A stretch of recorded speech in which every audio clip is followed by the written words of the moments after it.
Welcome to the Shreveport Connection, and I do promise you a great report today. This is on Monday Night Raw. Of course, happy birthdays are out there. Harry Davey Boy Smith Jr., Harry Smith, turned 30 years old. He was born August the 2nd, while Jim the Anvil Neidhart turned 60. Haystacks Calhoun was born August 3rd, 1934, died December 7th, 1989. Eric Butterbean Esch turned 49. Boxer appeared on WrestleMania 15 event and other WWE shows. Damien Sandow turned 33. He was born August the 3rd, 1982. Jimmy Golden turned 65. He was born August the 1st. He also worked as Bunkhouse Buck and Jack Swagger Sr. Devon Hughes of Team 3D and the Dudleys turned 43 on Saturday. He was born August 1st, 1972. Yoshitatsu turned 38 on Saturday. He was born August 1st, 1977. Also, happy birthday goes to tag team legend and current TNA star, like I said, Devon. Copied it twice. Prince Iakea from WCW turned 51. UK indie regular star Stevie Lynn turned 32. And WWE referee Mike Chioda turned 49. Also, GHC and IWGP Tag Team Champion Takashi Iizuka turned 49. Mexican star El Hijo del Santo turned 52. And Skade turned 51. And they were born on August the 2nd as well. If you didn't know, the death of Roddy Piper was diagnosed as cardiac arrest in his sleep on Thursday night. My condolences go to him and his family. And they are now requesting a moment of silence. Maryland Championship Wrestling had the late Roddy Piper at their Shane Shamrock Memorial Cup 2 weeks ago for what would be the final Piper's Pit segment. They will be releasing the segment later. It looks like we may be getting a new WWE tag team in the form of Adam Rose and Brad Maddox. They teamed up as Beef Mode at an event in Hidalgo, Texas, and lost to the team of Damien Sandow and Curtis Axel, who were not going under their Hulk Hogan and Macho Man gimmick. Maddox and Rose wore matching gear and cut a promo on how they were in better shape than the fans. Rose also referred to he and Maddox as BFFs, and then they hugged and also doing push-ups and jogging around the ring. One fan in attendance referred to them as WWE's new and biggestly gay duo and said that they were doing a genetic heel fitness freak gimmick. Didn't they do that once before? Yeah. Forgot who they were. And at WWE Universe says, are the people in WWE Hidalgo ready for at Adam Rose? Or at WWE Adam Rose and at Brad Maddox is WWE teaming up as Beef Mode? Hashtag Beef Mode. Tag Team Champions Titus O'Neil is in the news this weekend after taking two homeless people to the Yard House restaurant in San Diego on Friday night, receiving a distant attitude from the manager. Titus returned on Saturday with a whole group of homeless people. And I'll show all these the pictures, even the tag team, and as well as some of the pictures that Titus posts, and then go to his Instagram as well. Titus said he received a much different response when he returned on Saturday, and here's his post. I'm gathering homeless people to take them out to eat at Yard House last night. I did the same thing, and the manager seemed distant in serving the two last night, so I said instead of just posting, I'll gather more and eat lunch with them at the restaurant. They need to learn how to treat all humans as such. Hashtag content of character. Hashtag all lives matter. And again, you can go to Instagram.com/Titus O'Neil WWE. Completely different response than Friday night. at the Yard House in San Diego. I'm not a fan of injustice or prejudice of any sort towards anybody. My mother raised me with the help of many others from all walks of life, and there were many times that I had to go without as a youth because of a lack of financial resources. People will categorize those that they can't relate to, criticize from all walks of life. And there were for those that stand up and speak out against what's wrong until it directly affects them. I'm not the richest man in the world, but money, fame, and status have never held me bondage because at the end of the day, I've gone without before, and God has always provided for me. Now I have the opportunity to do the exact thing that others did for me when I had nothing to give them in return. Love others. Thanks to those that accepted help and those that treated my guests at lunch as humans, patrons, and God's people. On to Ontario for the same thing. At WWE Live tonight, WWE Ontario. And that was on for Sunday. Layla announced her retirement from wrestling earlier this weekend, as she mentioned something on it on her video that she was doing live last week.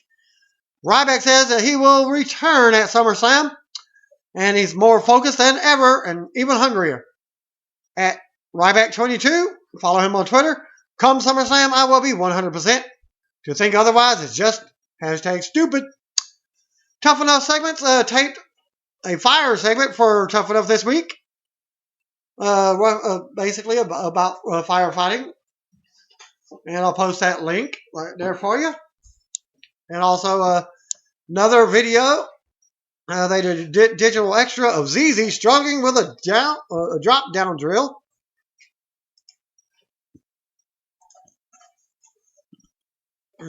Okay, Brooklyn Cyclones minor league baseball team will be holding WWE Night to promote SummerSlam weekend later this month.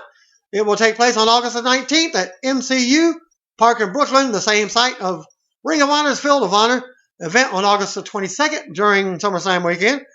Charlotte, Eva Marie, Fandango, and Ryback will be participating in a charity softball game that afternoon, and they will be meeting fans. Of course, card subject to change. Below is their announcement. The following is their announcement. Brooklyn Cyclones and WWE have partnered for SummerSlam night at MCU Park on Wednesday, August 19th to kick off a borough-wide celebration as WWE brings SummerSlam, the biggest event of the summer, to Barclays Center on Sunday, August 23rd. As a part of the night's festivities, including WWE superstars and divas, including Ryback, Fandango, Eva Marie, and Charlotte, will join members of the FDNY, NYPD, and other celebrities in a pre-game celebrity/civil servants all-star challenge and softball game prior to the 7 p.m. game against the Lowell Spinners. Also scheduled to participate in the game are NBA Hall of Famers and current St. John's men's basketball coach Chris Mullin, Mets Hall of Famer John Franco, Greg Kelly, and Rosanna Scotto, the host of Good Day New York, and many others. First 2,500 fans in attendance will go home with a Greg and Rosanna bobblehead, courtesy of Municipal Credit Union. The WWE Superstars and Divas will also take part in the pregame autograph session for fans, with giveaways and prizes courtesy of WWE and Tap Out. All tickets for the game are just $10 and available now by calling 718-507-TIXX, logging on to BrooklynCyclones.com, or in person at the MCU Ballpark office. WWE Superstars and Divas and other celebrities subject to change. The Rock has finished filming in Boston. After months of hard work, ladies and gentlemen, that's a DJ rap on #Central Intelligence. That's the name of the movie. Thank you to our entire brilliant and badass production crew. From transporting to catering to every department in between. It was a big production, and we couldn't have done it without you. I'm grateful for all your hard work and commitment to our success. Thank you. We made a movie that you can all be proud of, and finally to get a great city of Boston, to every smiling face that greeted me, every handshake, every hug, every pound, every person who got the desk there when they interrupted my workout, to every sweaty selfie that I took of us. Thank you, Boston, for opening your arms and making me and my family feel like your family. Grateful to have met all of you. I've said it before and I'll say it again. It's always be the best part of my job. Hashtag that's a wrap. Hashtag Central Intelligence. Hashtag Boston. Hashtag you don't want the desk there. All 4 months of hard dieting and eating clean due to filming Central Intelligence is going to be downright now in the Johnson household. Hashtag homemade epic cheat meal. And I'll post a picture of his meal that he had, which contains fudge, peanuts, butter, and brownies. Cinnabons. Back on the diet tomorrow, he says. But tonight, Daddy's got to go to work. Basically on that meal that he just, I'll be posting at the end of this video. Tonight's a big night for Elijah, so-called, advertised by WWE and Triple H and Stephanie McMahon. As he retweeted at Triple H and Steph, I are pleased to announce the newest WWE superstar, Elijah, who sent in a video that I'll be posting this video for the advertisement that Triple H did on Twitter.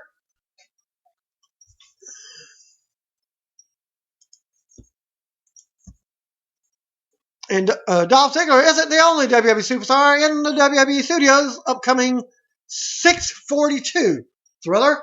In the video, Kane revealed that he also is in the movie. WWE also posted the details at this link.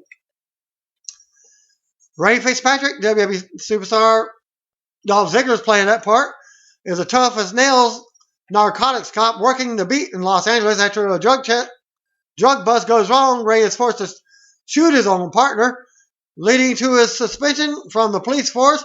Before you know it, Ray is dragged right back into the thick of it when a mysterious package arrives at the station addressed to him.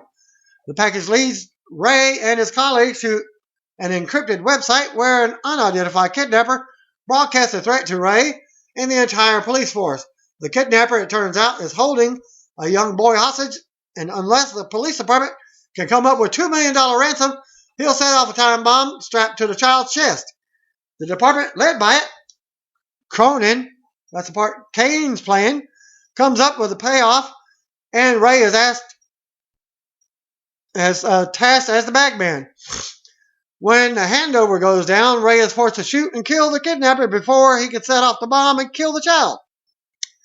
With 6 hours and 42 minutes left before the timed explosive detonates, Ray and Internal Affairs agent Julia Baker, whose character is being played by Catherine Isabella from See No Evil 2, race against time to find the now deceased kidnapper's hidden lair and save the child before it's too late.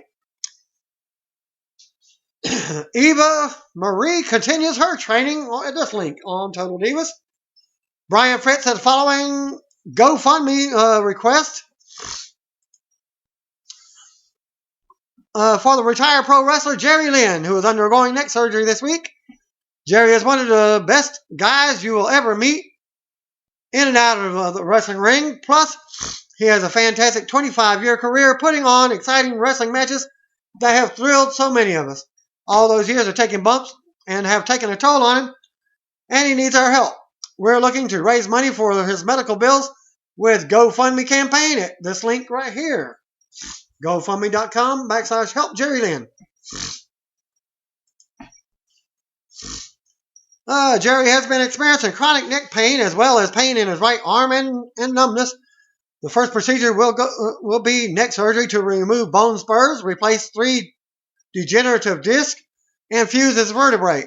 He will be having this procedure done on Thursday, August the 6th. Jerry also has been suffering with severe pain in his back for the last 3 months due to a bulging disc. He will likely need surgery for this as well, and he hopes to have that done as soon as possible following the next surgery. Jerry does have medical insurance, but he needs help in paying $5,000 deductible. Plus, he will be out of work recovering for 2 to 3 months, which will put a hardship on his family, including his wife and young daughter. It is time for the wrestling community to pull together and give back to Jerry after everything he has done for us and his fans. To help cover all the expenses, we are hoping to raise $15,000. Jerry would like to give anything over that amount to charity to help others in need.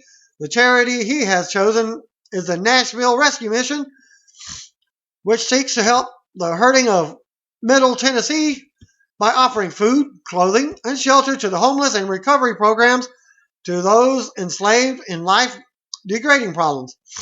This is our moment to give back and help one of the truly great guys. Please go to that website.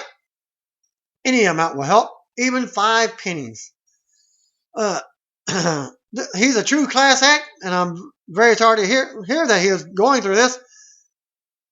If you have the means to help him out, I strongly encourage you to do so. Carol Snuka, the wife of WWE legend Jimmy Superfly Snuka, stated that her husband is battling cancer. She made the announcement during an interview with OneWrestling.com's Bill Apter that can be viewed on YouTube, and I'll post that link as well.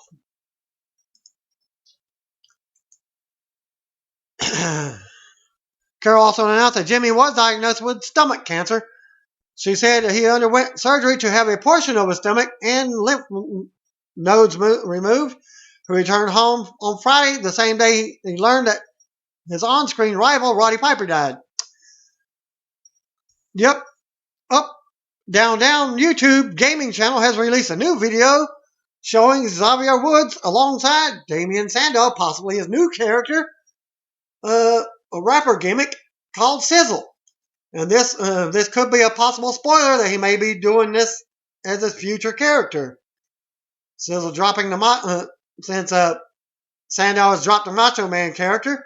And again, that link is on YouTube. Two-Man Power Trip Wrestling Podcast recently interviewed pro wrestler Frankie Kazarian, who discussed his team with Christopher Daniel, Ring of Honor's focus on tag team wrestling, and much more. And here are some of the highlights on how he works with Christopher Daniels as a team. It's hard to put in one short answer. The guy's my best friend. I've known him for pretty much the better part of my 17 years of my wrestling career. It's great having somebody that you can rely on, not just in the context of a wrestling match, but also on the road. Traveling here and there, we are best friends, tag team partners. Our train of thought is very similar when it comes to wrestling matches and the whole business. It's a real confidence booster knowing that he's there. It takes a lot of stress of knowing how professional he is and knowing where we both are going to need to be. It's almost like we are on cruise control at this point. We know each other so well. When it comes to tag team wrestling, all those things make an awesome package. On a preference to work heel or babyface, without question, we are wheelhouse when we are bad guys. The act really got some steam when we were doing the dastardly things over in TNA in 2012. It really fits our personalities so much better portraying the bad guys. It's just right, and it's us. We got a lot of real positive reactions when we came to the Ring of Honor, and I think because people were happy to see us. But after a while, it's going to wear off, and if any team is going to be the working heels and the bad guys of the company, I can't think of any better than Chris and myself. On a Samoa Joe will succeed in NXT. I guess that all depends on how he is utilized. If they know how to use Joe the way, and I hope and think that they do, I think he will be very successful. Joe is one of the most unique professional wrestlers to come around in years, and he is one of the best. That's not news. That's not because he's a friend. It's a fact. In the past, in different places, Joe has been, he wasn't utilized right, and I don't think that it's going to be the case where they're going to use him and let him play to all the strengths and let us bring him out the best in himself and the wrestlers around him, and looking forward to it. I hope he really unleashes and is unleashed and is allowed to be the bad doll character, Samoa Mission Machine, we all know and love. John Cena's success in WWE and working with him in UPW. I can tell you this, and I lived about 2 hours from where the UPW building was. Every time I went to train, there constantly was Samoa Joe and John Cena. Saying where John is now, I've always said that his best asset was his attitude. If he couldn't out-wrestle you, he would outwork you because his work ethic is second to none.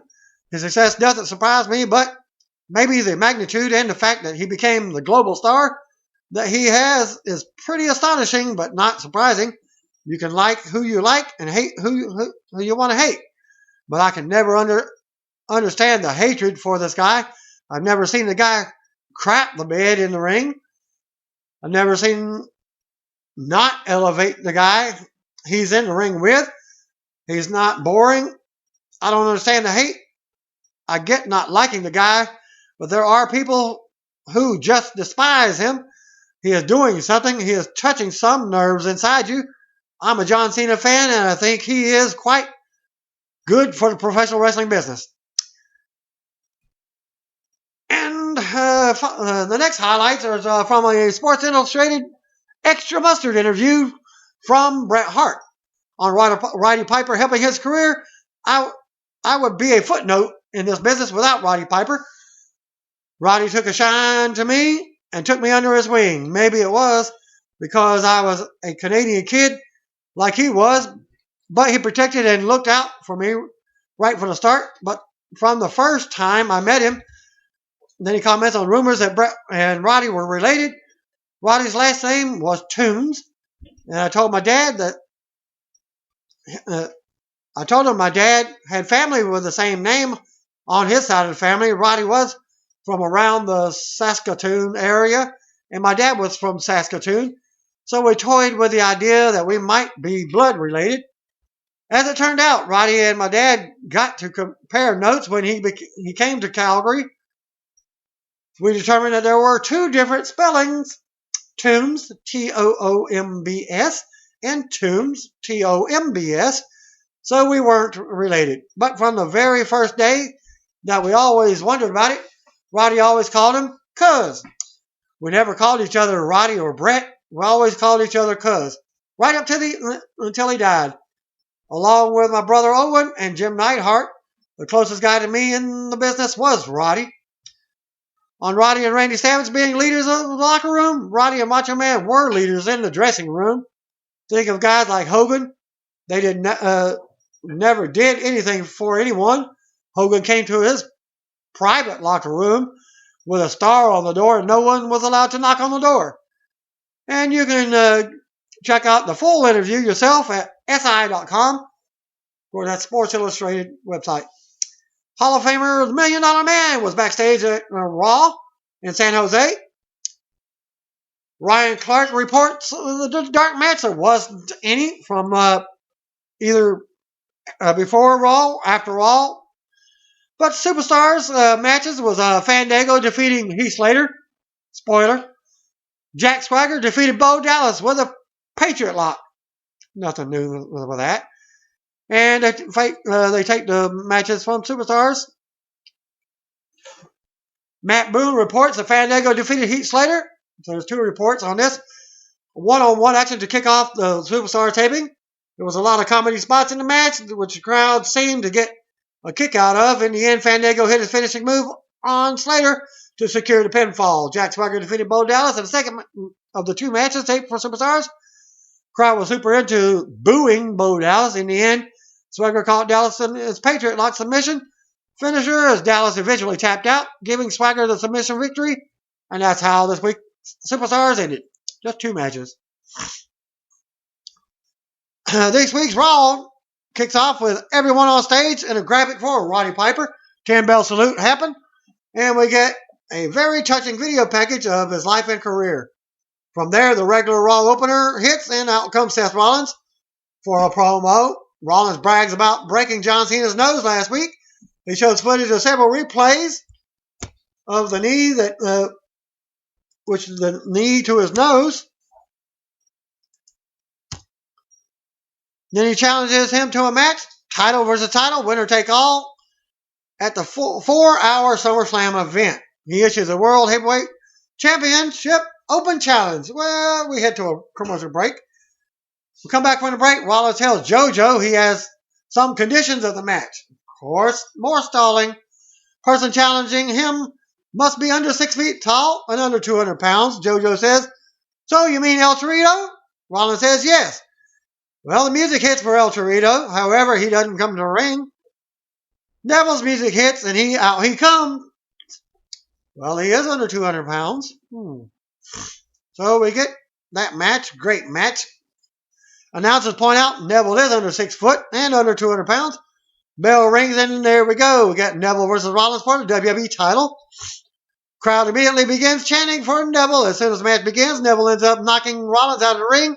Neville then does somewhat of a corkscrew moonsault on the floor, crashing onto Rollins. We head to a mid-match commercial break. When we return from the break, we see footage from the break that shows Rollins slamming Neville into the announce table to take over control of the offense. Then he actually returns to the ring. Once back in the ring, Rollins dominates the action for a couple of minutes, and then Neville starts hitting several high-flying, high-impact moves for close near falls, including one very close one that the announcers sold like crazy because the referee did, in my opinion, get the 3 count, and there was a stalling. Rollins starts fighting back. Out of nowhere, Neville gets Rollins down and goes on the top rope. Neville nails the red arrow and immediately covers Rollins, and the referee counts to 3. However, the referee noticed that Rollins had his foot on the ropes. So the match continues. The fans started chanting, "One more time, one more time." Well, stalling, hesitates, and Neville finally goes up to the second rope for a red arrow. This time, Rollins is out of the way, and Neville comes crashing down. Rollins hits Neville with a pedigree. 1, 2, 3, pinfall. Los Matadors and the Lucha Dragons versus the New Day and the Ascension. We're told by the announcers that up next, Los Matadors and the Lucha Dragons will team up to take on the New Day and the Ascension in an 8-man tag match. On that note, we head to another commercial break. We return from the break. All the teams except for New Day are already in the ring. We see the primetime players on commentary again this week. Out comes New Day, the bell sounds, and there we go. Big E and Kofi are in for their team, with Xavier ringside shouting like a lunatic as usual. The match sees a lot of back and forth action, a lot of high-flying spots. El Torito grabs Xavier Woods on the apron. The distraction allows Kofi Kingston to blast Kalisto with the Trouble in Paradise while he was on the top rope. Kalisto comes crashing down to the mat. Kingston covers him for the 1, 2, 3. New Day and Ascension win. After the match, we head to another commercial break. Bella Twins with Alicia versus Charlotte and Becky with Paige. We return from the commercial break. Team Bella make their way to the ring. Lillian announces Nikki Bella and Brie will be teaming up with Alicia Fox at ringside. And we get a pre-taped Bella Twins promo interview. Nikki takes credit for starting the Diva Revolution. Out next was the Bella Twins' opponent, Charlotte and Becky, who make their way to the ring accompanied by Paige, who will be at ringside on their behalf. Now we see a pre-taped interview for those 3. And they say the Diva Revolution starts and ends with them. The bell sounds, and here we go. Brie Bella starts things off for her team. Becky starts off for hers. Charlotte gets tagged in, and now we see her and Brie go at it. Nikki tags in, takes control of the offense. We see Sasha Banks, Naomi, and Tamina looking on backstage from a monitor. We head to a mid-match commercial. We return from the break. We see Becky Lynch and Brie going at it. Brie ends up taking control and tags in Nikki. Nikki takes it to Lynch, who eventually tags in Charlotte. Charlotte and Nikki go at it for a while. We finally get Charlotte getting Nikki locked in the figure 8 submission hold, and Nikki tapped out. JoJo backstage with Team Bad. Joe asked Team Bad what they think of Charlotte and Becky Lynch winning just now. Sasha says it's no big deal. Naomi challenges Paige to a match. Naomi says she's tired of hearing about Ronda Rousey. She said Team Bad are the baddest women in the world. Then we get Miz with Kevin Owens and Cesaro for Miz TV or whatever. But instead of Miz TV, we have the final Piper's Pit. We're returning from the commercial break. Miz is in the ring with his Miz TV setup. Miz mentions all of the WWE talk shows, segments in history, and says none of them would be possible without Piper's Pit. So Miz goes on to complain about Ryback and talks about how he should be stripped of the Intercontinental Championship. From there, Miz turns his attention to actual guests for tonight. Miz introduced first guest, former NXT champion Kevin Owens, comes out, and before he could say much of anything, Cesaro's theme music hits. Out comes Miz. Second scheduled guest for Miz TV earlier than expected. Cesaro gets in the ring and Owens talks about him interrupting him. Cesaro talks about how Kevin Owens can't talk and walk, but he can fight. He challenges Owens to a fight, but Owens instead walks off. Off mic, we hear Owens on the ramp yelling, "On my terms," and we head to a commercial break. Then we get a pre-taped interview, interview or whatever from Ronda Rousey talk. And we get return from a commercial break. After being referenced by Naomi earlier tonight, WWE references Rowdy Ronda Rousey again. This time they read a social media message she wrote about the passing of Roddy Piper, who she got the Rowdy moniker from. And they showed her talking about Piper in the octagon during her post-fight interview this past Saturday night in her 34-second knockout of Beth Correa at the UFC 190 event. Next up, we got Rusev versus Mark Henry. From there, we see some video highlights of Rusev, Lana, Dolph Ziggler, Summer Rae saga. We head to the ring out for the next match.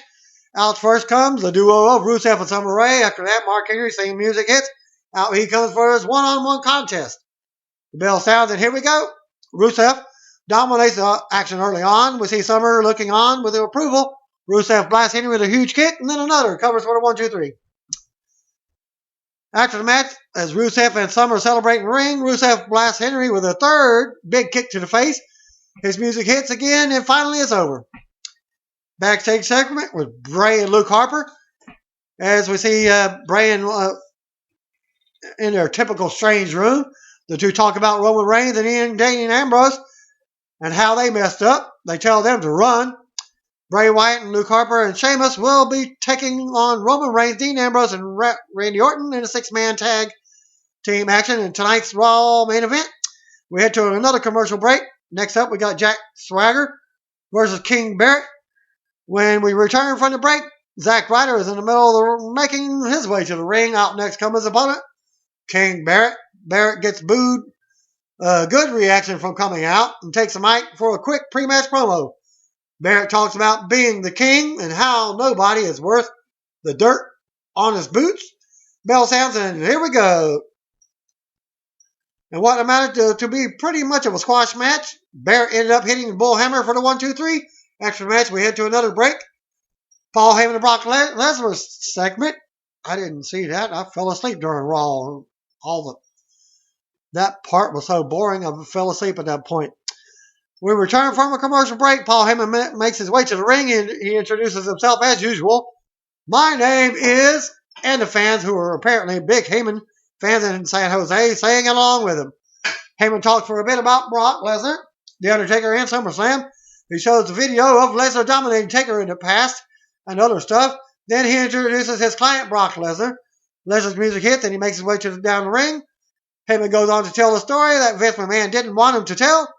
He says after Lesnar beat Undertaker at WrestleMania, Taker called Vince and begged him to give him a rematch against Lesnar at the next WrestleMania. Heyman says Taker begs for nothing, but he begged for Lesnar. Heyman goes on to talk about how a rematch is finally going to happen. He says SummerSlam is in Brooklyn, New York, and the Barclays Center. Lesnar is going to take Taker to Suplex City. He says last time Undertaker needed an ambulance.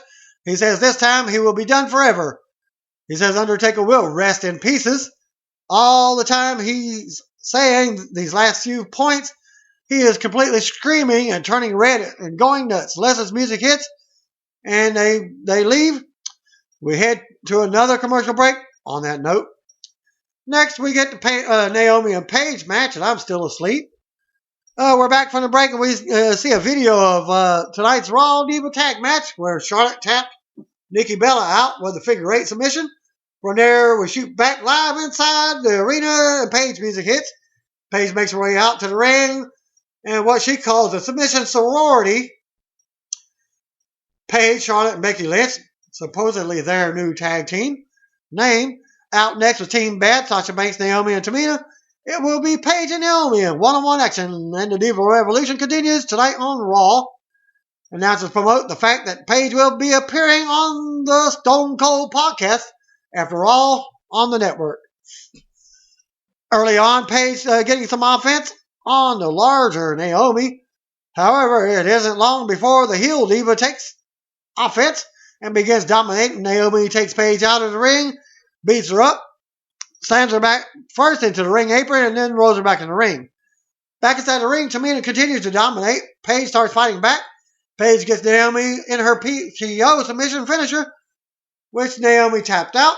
Announcers point out that the submission sorority has done it again tonight here on Raw. Stardust interview, and Stephen Amell is coming. He's announced for next week's Raw. The announcers introduce a Facebook interview with Stardust. Stardust talks about Neville and babbles as usual. He references the fact that Neville lost tonight. He laughs like a crazy person, and then we head to another commercial break. Then a tweet shown from Stephen Amell saying that he is coming to Raw next week. Roddy Piper tribute. More video. Then we return from the break. As WWE introduces the same Roddy Piper video package, which is an absolutely amazing piece of work, by the way, that aired at the start of the show. So they did it like 3 times. After the video package concluded, then they shoot to the announcers, and the 3 guys share some Roddy Piper memories briefly. Then we get your main event, Roman Reigns and Dean Ambrose promo. Somewhat. Backstage segment with Roman Reigns and Dean Ambrose cutting their basic promo response to Bray Wyatt and Luke Harper, promoting the aforementioned 6-man tag main event for tonight's Raw. On that note, we head to a commercial break. The main event was up next. Randy Orton, Dean Ambrose, and Roman Reigns versus Bray Wyatt, Luke Harper, and Sheamus. We return from the break. Randy Orton music hit. The Viper makes his way to the ring first. Out next comes his 2 partners for tonight, the Lunatic Friends, Dean Ambrose, and finally the 3rd and final member of the team, Roman Reigns, makes his way from the crowd as usual.